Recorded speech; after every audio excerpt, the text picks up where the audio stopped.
नमस्कार। आप सभी को राम राम। आज मैं बात करने वाला हूँ ऑर्डर ऑफ ए मैट्रिक्स की। आखिर ऑर्डर ऑफ ए मैट्रिक्स क्या होता है, किसे कहा जाता है ऑर्डर ऑफ ए मैट्रिक्स। तो उसके कॉन्सेप्ट को मैं समझाने वाला हूँ आज।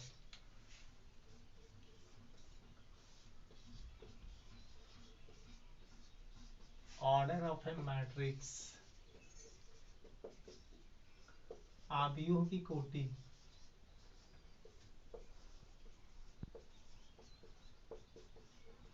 अब सवाल उठता है कि आव्यूह की कोटि के मतलब किसे कहा जाता है, मतलब इसको किस तरीके से समझाया जाए तो आप लोग को समझ में आ जाए। इसके कुछ कॉन्सेप्ट को मैं समझाने वाला हूँ ऑर्डर ऑफ ए मैट्रिक्स के। तो मान लिया जाए मैं एक चीज लिखता हूँ A11 A12 A21 A22। अब कोई बच्चा आए और पूछे कि A11 इसको हम क्या पढ़ेंगे, तो A11 ठीक है। तो अब कोई सवाल कोई बच्चा आए तो इसको पढ़ देगा A11, ऐसे करके पढ़ देगा। लेकिन हम मैट्रिक्स पढ़ रहे हैं तो इस बात को ध्यान रखना है कि A11 का मतलब होता है, ए का मतलब पहला रो, फिर दूसरा में कॉलम आता है, तो पहला रो और पहला कॉलम बोलेंगे। यदि उसके बाद बहुत सारा बच्चा गलती यहाँ पे करता है, यहाँ पढ़ देता है A11 पढ़ना गलत है। A11 का मतलब पहला रो, सबसे पहला नंबर 11 तो 11 नहीं बोलेंगे इसको, पहला रो और पहला कॉलम बोलेंगे। A12 इसको बहुत सारा बोल देगा A12, ये बहुत गलत है। मैट्रिक्स का चैप्टर आप पढ़ रहे हैं तो इसको A12, तो इसको पहला रो और दूसरा कॉलम। यदि इसको बात किया जाए तो किस रो में है, तो ये तो पहला रो में है। जो इस तरीके से रहता है, जो हम समझाए थे कि समझना, जो सूता हुआ रहता है उसको रो, जो उठा हुआ रहता है खड़ा रहता है उसको कॉलम बोला जाता है। तो देखो इस तरह से रो होता है, तो पहला रो दूसरा कॉलम। यदि हमसे कोई बात करे A21, सबसे पहला 21 इसको पढ़ेंगे नहीं, 21 इसको पढ़ेंगे नहीं। यदि कोई बहुत सारा बच्चा गलती कर देता है, यहाँ पे 21 बोलेगा, लेकिन दूसरा रो और पहला कॉलम बोलेंगे। ये जो है इस तरीके से है, तो ये रो मतलब है इस तरीके से रो रहा था, तो दूसरा रो और पहला कॉलम। कॉलम है एक का मतलब पहला नाम आता है रो का और दूसरा नाम आता है कॉलम का। इस बात को ध्यान रखना है, एकदम दिमाग में बैठाना है। आदि A22 इसको 22 पढ़ना सबसे बेहुदा वाला काम हो जाएगा। मैट्रिक्स का आप चैप्टर पढ़ रहे हैं तो इसको 22 नहीं बोल देंगे, इसको पहला रो और पहला कॉलम बोला जाता है।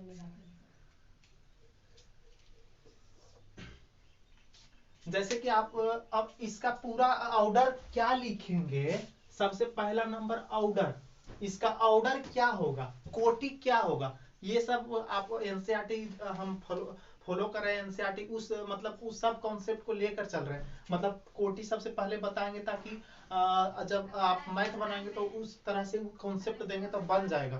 तो सबसे पहले नंबर कोटि, तो कोटि में मान ले जाए सबसे पहला रो लिखाता है, तो के गो रो है, बात किया जाए रो के गो है, तो R1 और R2। अब R1 और R2 कहे के मतलब जैसे पड़ाल है, जैसे सुतल है, समझना जो सोया हुआ है, जो इस तरीके से है, इस तरीके से मेरा हाथ जो देख रहा है इस तरीके से जो है, इस तरीके से, तो मतलब इस तरीके से है, इस तरीके से। A11 A12 R1 है, A21 A22 R2 है, मतलब रो दो गो है, ठीक है, तो दो। अब अधिक बोल दिया जाए कॉलम में के गो है, तो हम बोले जो खड़ा है इस तरीके से, इस तरीके से जो खड़ा है उसको हम कॉलम बोलेंगे। तो मतलब क्या हुआ, A11 A21 ये कॉलम है, फर्स्ट कॉलम, और ये जो है A12 और A22 ये दूसरा कॉलम है।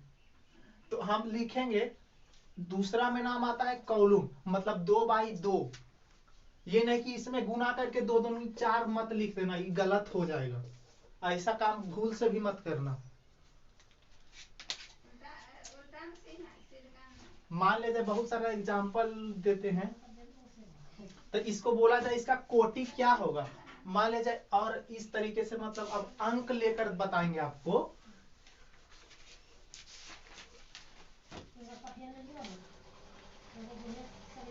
जैसे मान लीजिए 8 हमने लिखा है, यहाँ 7 लिखा है, यहाँ 5 लिखा है, यहाँ 6 लिखा मैंने। तो यदि हमसे सवाल किया जाए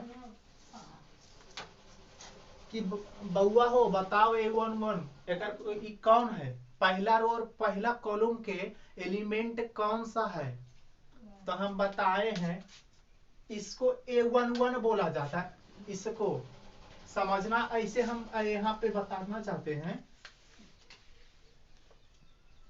एक कॉन्सेप्ट लेकर A11 A12 A21 A22।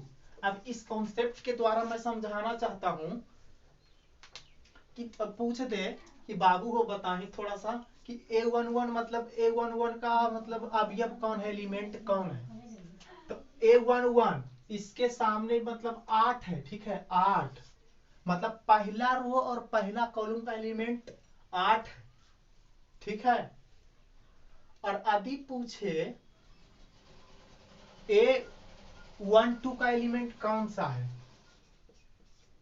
तो अब सवाल उठता है A12 किसको बोलेंगे, तो पहला रो, तो पहला रो देखेंगे तो पहला रो में यही आता है।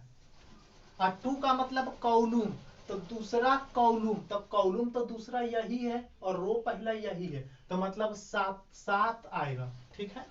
तो 7 हम लिख सकते हैं। यदि हमसे सवाल किया जाए कि बताओ A21, तो A21 का मतलब क्या हुआ कि दूसरा रो और पहला कॉलम, तो मतलब दूसरा रो यदि बात किया जाए तो दूसरा रो में तो ये आता है, पहला ये हुआ और दूसरा R1, ये R2 दूसरा ये हुआ, तो दूसरा जब ये हुआ तो इसमें हम ये बताना चाहते हैं कि दूसरा रो और पहला कॉलम, तो दूसरा रो तो ये है लेकिन पहला कॉलम ये है C1, ये वाला है दूसरा पहला कॉलम, तो इसको हम 5 लिखेंगे। यदि हमसे कोई पूछे A22 इसको 22 मत पढ़ना, बार बार हम बता रहे हैं गलत हो जाएगा मैट्रिक्स में। दूसरा रो और दूसरा कॉलम हम बोलेंगे, तो दूसरा रो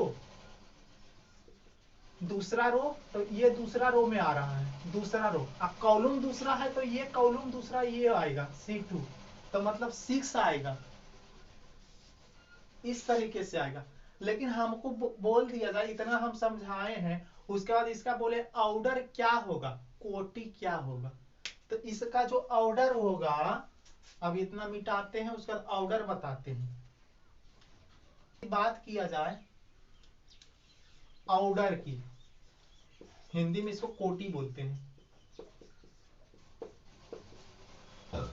तो सबसे पहला नाम आता है रो का, सबसे पहले नाम आता है रो का। तो रो में जो होता है केवल रो है, तो R2 8 7, ये मतलब जो इस तरीके से है एक रो, इस तरीके से रो बोलते हैं। तो एगो 8 और 7 और एक 5 और 6, ये दो रो हुआ, मतलब 8 और 7 इस तरीके से है, तो ये पहला रो हुआ। और 5 और 6 ये दूसरा रो हुआ, 5 और 6 भी इस तरीके से है, तो दूसरा रो। तो नाम सबसे पहले ऑर्डर ऑफ ए मैट्रिक्स में ऑर्डर लिखने का तरीका, सबसे पहले क्या करेंगे, रो को लिखेंगे, रो को। तो 2, अब कॉलम भी देखो 8 और 5 इस तरीके से है, इस तरीके से जो मतलब खड़ा रहे उसको कॉलम बोलेंगे। C1 8 7, अब 7 और 6 भी इस तरीके से है, इस तरीके से खड़ा है, ऐसे समझना, समझाने का तरीका इस तरीके से समझेगा तो अच्छा से समझेगा। तो दूसरा कॉलम मतलब 2/2, कोटि इसका जो होगा 2/2, ये नहीं कि गुना करके 2 दूनी 4 लिख देना, ये गलत हो जाएगा। और बहुत सारा एग्जांपल मान लिया जाए, ये लिए हैं